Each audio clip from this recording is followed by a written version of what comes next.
Paulah padi.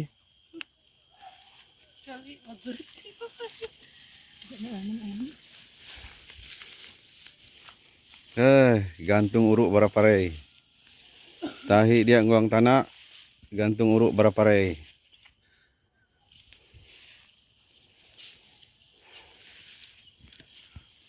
Inilah kondisi ladang kami tahun ini.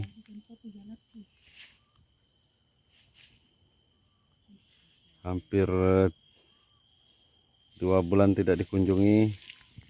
Rumputnya lebih tinggi daripada padi. Ya mungkin ini perlu tindakan. Yang harus dilakukan adalah merumput. Nah, ini ibunya sudah merumput. Tah, berapa hari dapat semeter. Udah biasa kerja ladang, Bu ya?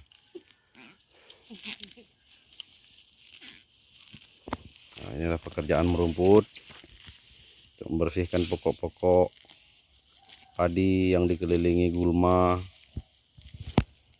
Pekerjaan petani modern seharusnya menggunakan herbisida.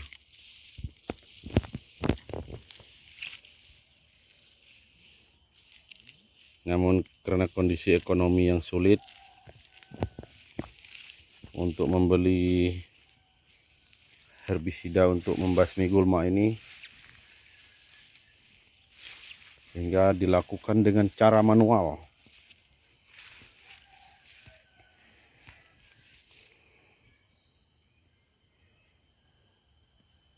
Ini bambu-bambunya.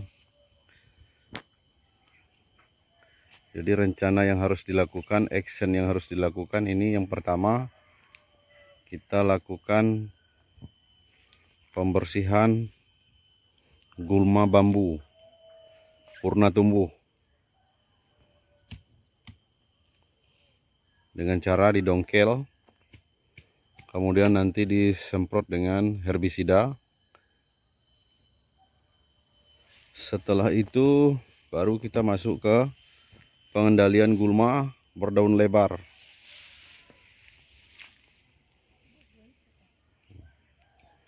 Ini gulma berdaun lebar. Apa yang harus kita lakukan? Yaitu dengan melakukan penyemprotan menggunakan herbisida atau jenis fungisida atau herbisida. Merek dagangnya DMA 6. Nah, ini sebelum yang kita lakukan.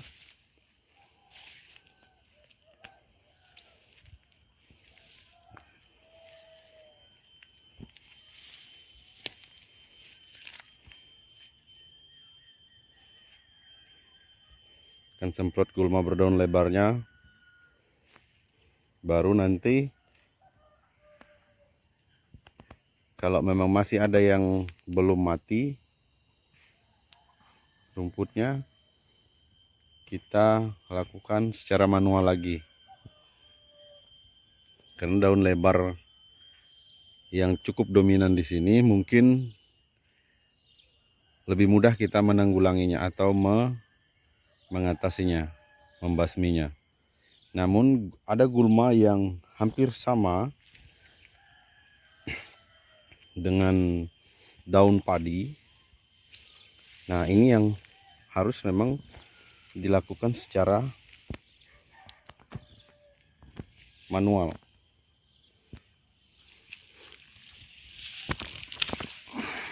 Nah, ini hampir sama dengan daun padi berdaun sempit.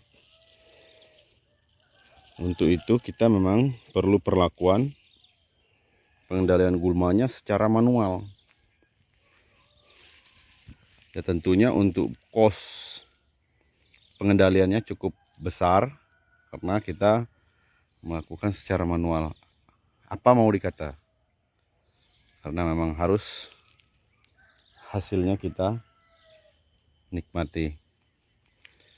Saya rasa sobat-sobat petani lokal, bapak-bapak petani, ya tentunya mungkin mengalami hal yang serupa. Di setiap ladang yang dibuka, karena dari proses pembukaan lahannya juga tidak optimal, sehingga ada keterlambatan penanaman padi, membuat gulma hampir bersaing dengan padi, tanaman padi yang kita budidayakan. Nah, tentunya ini menjadi pembelajaran untuk berikutnya, apakah sebelum kita melakukan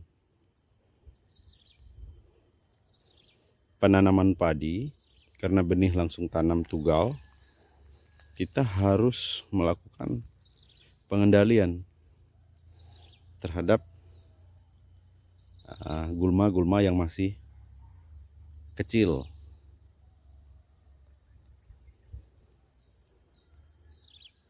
Jadi itu dulu sementara gambaran keadaan atau kondisi ladang bagi masyarakat pedalaman suku Dayak yang selama ini memang seperti inilah yang dilakukan. Apakah itu hasilnya maksimal ataupun tidak, ya tentunya selama ini kita rasakan cukup untuk 1 tahun. Demikian dulu beberapa gambaran tentang keadaan ladang masyarakat pedalaman suku Dayak Tomoun, yang tentunya di tempat-tempat lain mungkin mengalami hal yang sama.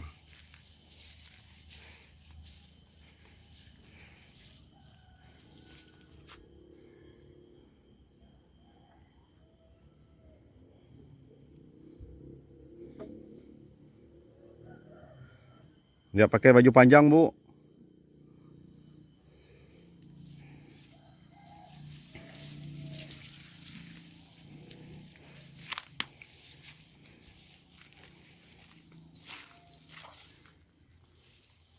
Ya.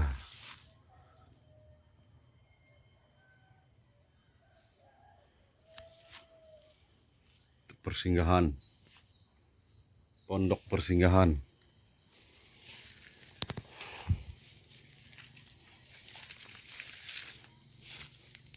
Semua tanaman campur aduk.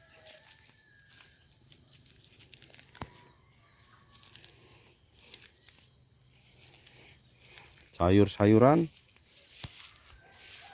tanaman juna, tanaman bayam dimakan hama. Nah, inilah contohnya kalau memang kita tidak kendalikan secara kimiawi. Semua tanaman daunnya dimakan ulat. Nah, jadi ini sebagai pembelajaran bagi pengetahuan kita semua, kalau memang tanaman itu dilakukan penyemprotan herbisida yang berlebihan, insektisida atau racun kimia, pengendalian hama pengganggu tanaman, dia akan berdaun bersih, tidak ada bekas gigitan-gigitan serangga atau hama penggerak pengganggu.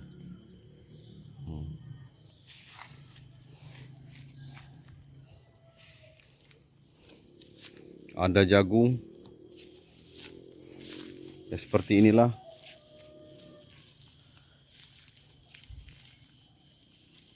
kebiasaan dari masyarakat. Jadi di dalam satu luasan ladang itu beraneka ragam tanaman. Nah, ini hampir tidak terlihat padinya, semuanya gulma. Nah, ini nanti akan dikendalikan secara manual karena daunnya sempit sama dengan daun padi.